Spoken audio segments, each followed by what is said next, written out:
A Jessamine County crash that killed 2 people has now claimed its 3rd victim, this time a young girl. The sign says they are closing September 12th, but there are more than 1,000 people that are hoping they can change that. Beautiful conditions once again. However, it's still pretty warm outside and toasty too. What about your rain chance for the rest of the afternoon off into the evening? I'll have that Labor Day forecast coming up. Tracking, alerting, protecting. This is WKYT News at Noon. Good afternoon, and thanks so much for joining us on this Labor Day. I'm Rebecca Smith. Bill Bryant and Barbara Bailey have the day off. Topping our news at this hour, a 3rd person has died as a result of a crash along a busy highway. The Fayette County Coroner's Office says 5-year-old Lauren Oslin died at UK Hospital. She was in a pickup that was hit head-on yesterday afternoon along US 27 in Nicholasville. The driver of the truck, Rusty Johnson, and another man, 51-year-old Robbie Chaffins, also died. WKYT's Mark Barber spoke with people who witnessed the crash. It is our top story at noon. The coroner says 5-year-old Lauren Oslin was rushed to the hospital in critical condition yesterday after an SUV slammed into the pickup truck that she was in. However, they say she could not survive her injuries and has died. Police are still trying to figure out why the terrible crash happened.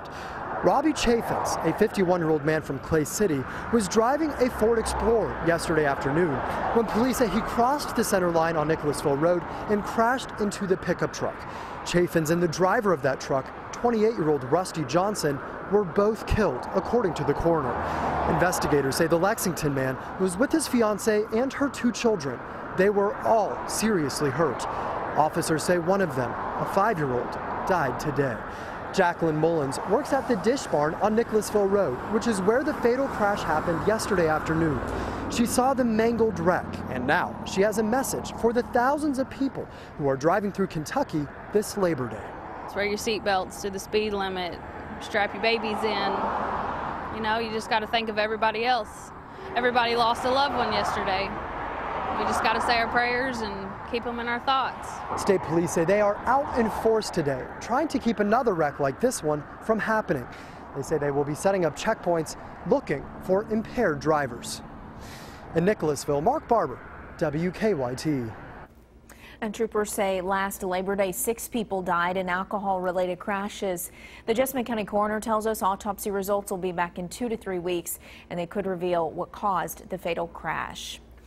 Well, attorneys for a Kentucky county clerk are hoping that new legal action will get their client out of jail. Kim Davis has been behind bars since Thursday when a judge held her in contempt for refusing to issue marriage licenses to same-sex couples. But now Davis is formally appealing the judge's decision. Attorneys for Kim Davis released a statement that reads, quote, "While most Americans are enjoying the extended holiday weekend with family and friends, Kim Davis sits in isolation for the 4th day in jail. We are working through the holiday to secure Kim's freedom." Meantime, the judge's decision to send Davis to jail continues to draw mixed reactions from GOP presidential candidates. I think what we've seen here is the overreach of the judiciary. This, if allowed to stand without any congressional approval, without any kind of enabling legislation, is what Jefferson warned us about. She's not running a church. I wouldn't force this on a church. But in terms of her responsibility, I think she has to comply. Huckabee plans on traveling to Kentucky to meet with Davis tomorrow. Well, the men behind an overnight shooting at a Lexington bar are still on the run this midday. The manager said 2 people were kicked out of the bar on Alexandria Drive earlier in the night. Around 1 this morning, police say 2 men returned in a white Jeep Grand Cherokee. The men fired off several shots into the bar. No one was hurt, but the windows there are damaged. Well, the University of Kentucky is still not identifying the student involved in a drone incident over the weekend. A UK spokesperson says no one was hurt when the drone crashed on the suite level of Commonwealth Stadium. It happened just before the start of Saturday's UK football home opener. School officials say police quickly spotted the student who was flying the device. Luckily, no one was hurt. The drone clearly probably got away, which can happen, and something bad could have happened, and we're fortunate that it didn't. Well, just last week, a drone crashed during a match at the U.S. Open in New York City. No one was hurt, but the crash briefly delayed the match. The FAA is currently testing an app called Before You Fly that would let drone users know if they're flying in restricted airspace. It has been a hot holiday weekend, and it doesn't seem like we're going to get any kind of break today. We could once again see temperatures climb up into the 90s. WKYT's meteorologist Micah Harris in our First Alert Weather Center with an early look at the holiday forecast. Which is pretty wild because it would be our 7th consecutive day of actually reaching 90+ degrees, and we've only had, 7 days in September? Each and every single day, 90+ degrees. Remarkable to see. Clays Ferry Bridge, there is your look looking toward Fayette County. And speaking of Fayette County, we're sitting there in the mid-80s. That goes for Frankfort and Mount Sterling, Moorhead. Go down south, still low to mid-80s too. And it looks like the focus of the forecast as we slide off into the rest of the afternoon is really the heat. It's at 90 degrees. That humidity's way up, and also that slight chance of rain. Now, the slight chance of rain, most stay dry. However, you get under one of these, and you're talking about some pretty heavy downpours, a lot of lightning. Focus of the forecast, steamy now. Yeah, wait for that cool air later, and I mean much cooler. I'll get into that 7-day forecast in just about 10 minutes. Well, people are joining forces today in hopes of making a difference in their community. Kroger announced it will shut down its Romney Road location at the end of the week. So today, people are organizing efforts, hoping the grocery chain will change its mind. WKYT's Kristen Kennedy is live outside the store talking with people about why they think this particular one should stay open. Rebecca, a lot of customers are hoping that Kroger will keep this location open. They are collecting signatures today in the hopes that they can send those to corporate and that corporate will pay attention. So far, they've collected more than 1,200 signatures. Now they are hoping to get another 200 by this afternoon. They say they plan on staying out here until 1 o'clock this afternoon. They will be out in the Suggins parking lot if you're interested in signing that petition. They say it's this store, Kroger says this store on Romney Road has been losing money since 2008. That is why they made the decision to close it. Customers who want to keep it around say that this location is priceless. It's so vital to this neighborhood. This is the lifestyle of people. These are the businesses that are here. They all thrive on people making it a one-stop place.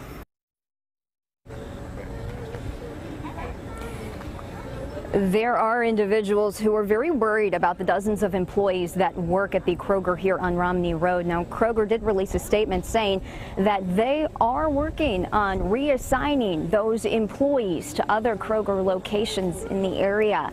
Live in Lexington, Kristen Kennedy, WKYT.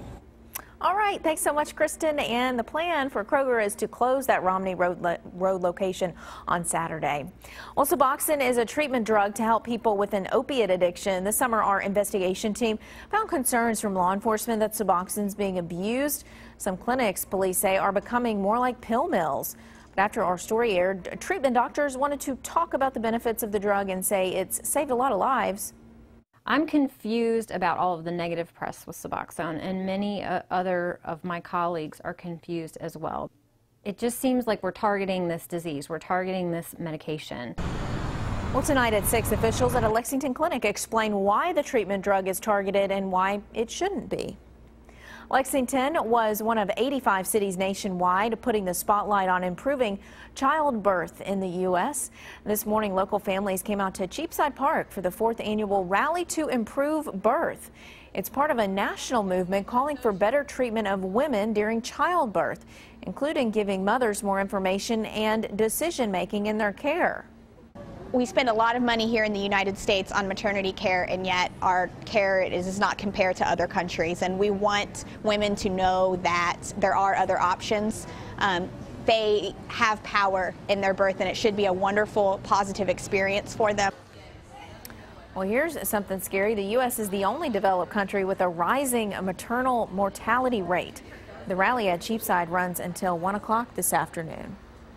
Well, there's a celebration in Lexington honoring union members and their families. The annual Bluegrass Central Council Labor Day picnic's underway. Here's a live look at the festivities. This is over at Masterson Station Park. There are door prizes, activities for the kids, vendor booths, and much, much more. In addition to the picnic, there's a car, motorcycle, and tractor show. Well, a teen's act of kindness goes viral. We'll show you what he did for a police officer who was simply filling up her car. And tens of thousands of migrants and refugees making a long, dangerous journey in search of safety. A look at how nations across the world are stepping in to help. That's next on WKYT News at noon.